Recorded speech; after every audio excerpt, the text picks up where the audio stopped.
Hi, hello, my name is Beth. I've been wearing this shirt for the past 42 hours, and this is Rad Portraits, a show where I pick somebody out of pop culture who I think is remarkable, tell you why I think they're remarkable, and then I draw them in a new and interesting style. Also, I got glasses. Am I a manic pixie dream girl yet? Because I'm trying real hard. Like the button up and the hair and the lipstick. For a bunch of weeks, you guys have been suggesting her, and I've been holding out until now because I wanted to give her like my 180, my 100, my 100%. Not 180.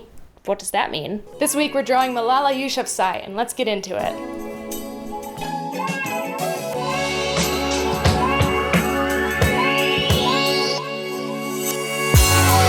Malala Yousafzai, at such a young age, already has more conviction and tenacity for what she believes in than anyone I can name. If you don't already know her story, sit back, because it's incredible. Malala was born and raised in Mingora, a town located in northwest Pakistan. Her father, Zainuddin Yousafzai, was and is a teacher and advocate for education, and an outspoken opponent of the Taliban efforts to restrict education, specifically for girls. Growing up with such a father, it's not surprising that Malala shared that same passion and became an activist in her own right when she was 12, writing a blog for the BBC Urdu service under a pseudonym. In 2009, TV and music were banned in her county, and Zainuddin's school was being pressured by the Taliban to close. Nevertheless, the duo continued standing up for education, even after numerous death threats. In the years to follow, a documentary made by the New York Times revealed Malala as the author of her BBC blog, and the publicity led to her being awarded Pakistan's first National Youth Peace Prize and nominated for the International Children's Peace Prize. In another country, this would be no more than an incredible honor, but her national recognition put a target on her back, and Taliban leaders voted to kill her. On October 9, 2012, Malala was shot in the head by a masked gunman who boarded her school bus and asked for her by name. The bullet entered through her forehead and traveled through her neck and shoulder. Miraculously, she survived, and her attack sparked such worldwide outrage that in the weeks afterwards, over 2 million people signed a right to education petition, and the National Assembly swiftly ratified Pakistan's first right to free and compulsory education bill. My first exposure to her was on her 2013 appearance on Comedy Central's The Daily Show, where at 16 years old she delivered her poignant message in such a compelling way that Jon Stewart cried, and so did I.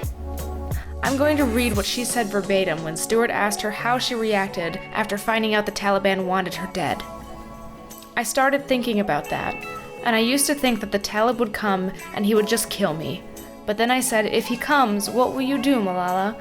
And then I would reply to myself, Malala, take a shoe and hit him.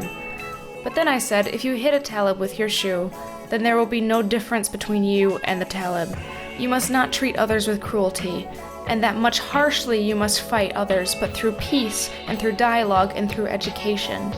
Then I said, I will tell him how important education is, and that I even want education for your children as well. And I will tell him, that's what I want to tell you. Now do what you want. This young woman is living a self-actualized life. She's solving conflict in the most difficult way possible, through peace and understanding. She actively creates opportunities for underprivileged women to be given an education through opening a school near a Syrian border and establishing the Malala Fund, which brings awareness to the social and economic impact of girls' education and to empower girls to raise their voices, to unlock their potential, and to demand change. She was a co-recipient of the Nobel Peace Prize in 2014 and continues to selflessly work for the goal of making it so that every child can go to school, a right that I and so many of us take for granted. There's not much more I can say. Malala is an incredible human being who embodies the best things about being a human being, and we should all try to be a little bit more like that. Like this video if you liked it, subscribe to Snarled if you haven't already. If you like what I do and want to see more, subscribe to me at Beth Be Rad, my own personal YouTube channel. Let me know in the comments down below who I should draw for the next Rad Portraits, and I read every single one of them. Some of you guys are like, she's not gonna see this. I can see them better now. Reduced eye strain, that's what these glasses are all about. Did you hear that sound? Make noises for me, baby. I'm just gonna leave the end card like this.